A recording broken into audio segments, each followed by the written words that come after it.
continuando aí, um exemplo um pouco diferente, né? Seria o atributo A4, tá? Então, como é que funciona o algoritmo? O algoritmo vai calcular a entropia para todos os atributos e vai pegar aquele que mais se aproxima dessa ideia de criar subconjuntos puros, né? Então a gente calcula a entropia. Então lembrando, a entropia quanto menor, mais puro, tá? Então eu criei aqui um atributo A4 que ele não faz um match perfeito, né, entre A4 e A5. E aí vamos ver o que acontece. Se a gente pegar 4, então o A4, considerando o valor igual a 1, nessa minha tabela atributo valor, 1, eu tenho 1 e 0, né? Desculpa. 0 eu tenho 0 positivos, eu tenho 1, 2, 3, 3 positivos. E 0 negativos eu tenho 1, certo? Que é esse cara aqui, né? Então eu tenho 1 negativo. E aí os exemplos negativos, eu tenho aqui negativos, olhando para o atributo 1, eu tenho atributo A4 igual a 1, tenho 2 positivos e 4 negativos, né? Então eu tenho aqui 2 positivos e 4 negativos, ok? Eu tenho esse setup aí. E aí o que a gente precisa fazer? A gente precisa calcular a entropia para 3 e 1, né? E também calcular entropia para 2 e 4.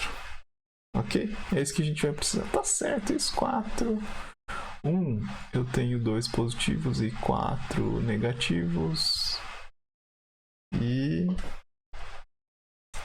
ok, eu tenho 4 zeros e 6 uns. Tá certo, né? Ok. Então a entropia para 3, 1. Vou colocar aqui do lado.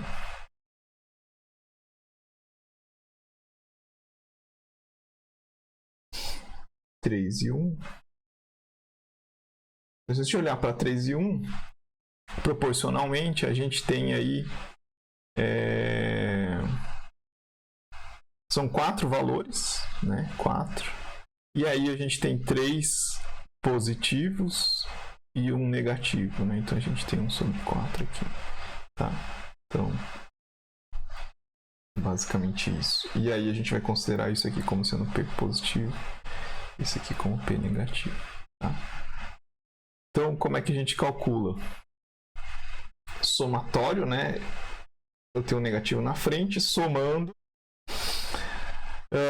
a entropia de 3 quartos log na base 2 de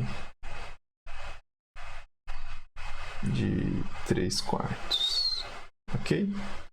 E isso mais 1 quarto log na base 2 de 1 quarto. Ok, então é isso que a gente tem. E aí vamos calcular isso, né, matematicamente, o que isso dá. Vou abrir o terminalzinho aqui para a gente ver como é que calcula isso. Rapidamente. Eu fiz aqui um códigozinho só para a gente poder comparar isso. Que é o seguinte. Bom, import numpy as np. E aí eu vou criar aqui log na base 2, tá? Com lambda mesmo, vai. Lambda x igual np log de... Eu sei que o log do numpy ele é neperiano, tá? Então, como a gente faz mudança de base, basicamente dividindo pela base que a gente quer. Tá, então ele fica na base 2, ou seja, log de 2 a gente sabe que é 1, de 4 é 2, de 8 é 3, né? Então tá funcionando. Então, basicamente a gente tem P1 sendo igual a 3 quartos e P2 sendo igual a 1 quarto, certo? Então, o resultado disso vai ser P1 vezes log na base 2 de P1 mais P2 vezes log na base 2 de P2, certo? E aí tinha um menos 1 multiplicando. Não esqueçam do menos 1, tá, gente? Esse cara aqui faz ele não dar certo, tá? Se você não multiplicar. Então, a entropia desse exemplo aí de 3 e 1 dá igual a 0.81. 0.81. Ok. 0.811, tá? E aí o outro caso é a entropia. É a entropia de 2 e 4. Esse aqui é fácil, né? É meio, né? Então, esse cara, quer dizer, não é tão tranquilo, mas então aqui a gente vai ter P positivo. Vou colocar aqui. P positivo vai ser 2 dividido por 6, né? Percebe que tem que dividir pelo total, não pela proporção aí.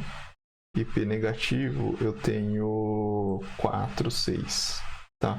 Então esse cara aqui é igual a 1/3 e esse cara aqui é igual a 2/3, né? 1/3, 2/3, que é a proporção, né, dos valores aí. Então aqui vai ser 1/3 log na base 2 de 1/3 mais 2/3 log na base 2 de 2/3. Tá? Bom, antes da gente calcular, é sempre bom você pensar para ver se a noção de valor está correta, né? Olhando aqui, quem tem os valores mais puros, né? Ou seja, mais positivos ou negativos, esse cara ou esse cara aqui. Aqui a proporção de positivos e negativos, a proporção de positivos é 3/4. E aqui a proporção da maior proporção aqui de negativos é 2/3. O que é maior? Né? Esse cara aqui é equivalente a 0,75, esse cara aqui é equivalente a 0,66, a proporção de maior valores. Né? Então, se a gente pensar aqui, ó, aqui tem 0,75% de positivo e aqui tem 0,66% de negativo. Né? Então, qual que é mais puro? Esse. Então, a entropia, a gente espera que a entropia desse cara aqui seja menor do que esse aqui. Né? A gente espera que a entropia desse aqui seja menor que esse aqui. Tá? Então, você sempre tem que pensar nisso, na hora que você está fazendo o cálculo, principalmente para você saber se os números aí estão corretos. Né? Pelo menos a noção disso aí está correta. Então, a hora que a gente joga isso aí para calcular, né, novamente, joga aqui, a gente calcula P1 é igual a 1/3, P2 é igual a 2/3, e aí joga na fórmula. Então aqui, ó, certinho, né? 0,91. 0,91. Então, ó, foi o que aconteceu que a gente queria, né? Esse cara aqui, então lembrando que a entropia quanto menor, mais puro.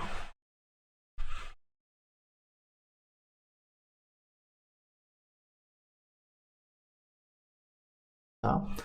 E aí, quanto maior, menos puro. Então, entre esses dois subconjuntos aí, o é esse conjunto aqui, tá? Mas ainda assim, então ele produz,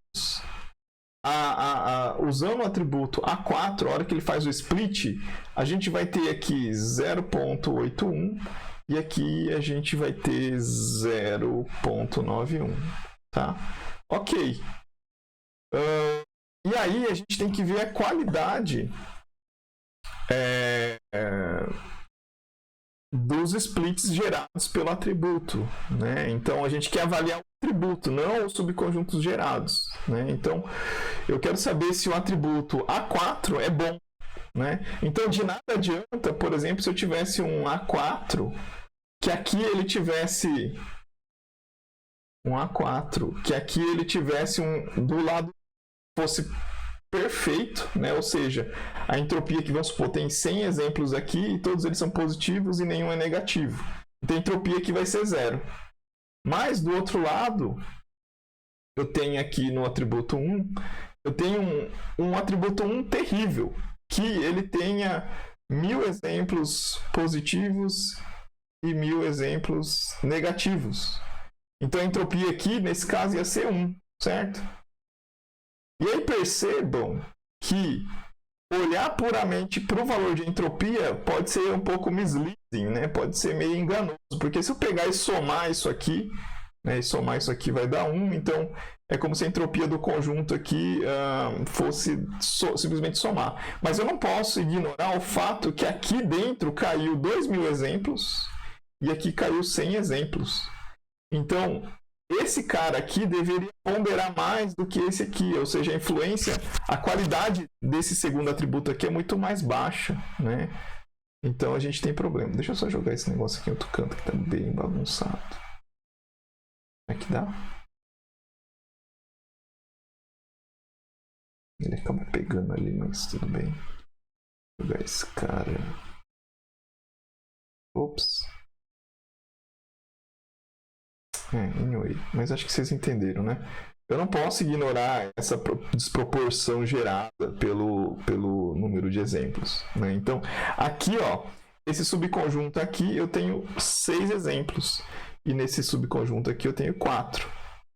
Então, o que você faz? Além de calcular a entropia, você vai olhar essas proporções aqui para evitar cenários muito díspares de subconjuntos, né? Então, eu tenho um total de 10 exemplos, dos quais 6 caíram aqui de 10. E aqui eu tenho um total de 4 exemplos de 10.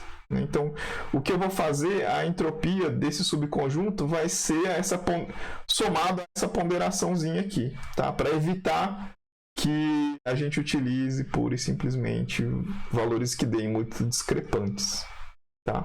Para isso acontecer. Então, a gente vai pegar e ainda vai fazer essa conta aqui, que vai dar... Vou usar aqui o meu código já pronto, né? 0.4 vezes 0.81 mais 0.4 mais 0.81 mais 0.6 vezes 0.91, né? Isso dá 0,87. 0,87. Ok? E isso é o valor da entropia desse cara aí. Ok? Então é isso que a gente precisa fazer. Você precisa primeiro calcular as entropias separadas aí dos conjuntos, né? E depois juntar eles. Então não esqueçam dessa ponderaçãozinha aí, tá? Se você não usar essa ponderaçãozinha aí, você vai ter problemas, principalmente em cenários como esse aqui, onde se aqui tiver 10 exemplos e aqui tiver 1000 exemplos, e aqui for muito ruim e aqui for muito bom, ou vice-versa, não tem problema, essa métrica de entropia vai ser misleading, vai enganar o algoritmo, tá? Ele vai falar assim, se aqui, por exemplo, se esse aqui for muito bom e esse aqui for muito ruim, ele vai falar assim, esse cara aí, esse atributo AX aí é perfeito, ele separa muito bem. Mas na verdade não, né? Porque a maioria dos exemplos aí não são nada bons, né? Eu diria 1% ele separa muito bem 1% do meu conjunto, né? Aproximadamente 1%. O restante é bem ruim, tá? Então você precisa fazer essa ponderação, né? Ou seja, pegar, dividir 10 por 1010 e multiplicar isso pela entropia desse negócio aqui, mais 1000 sobre 1010 vezes a entropia desse conjunto aqui. Não esqueçam dessa ponderação, tá? E é isso aqui, a entropia do conjunto. E aí, o que vai acontecer é que você vai ter que calcular a entropia para todos os atributos, para 1, para 2, para 3, para 4, para 5.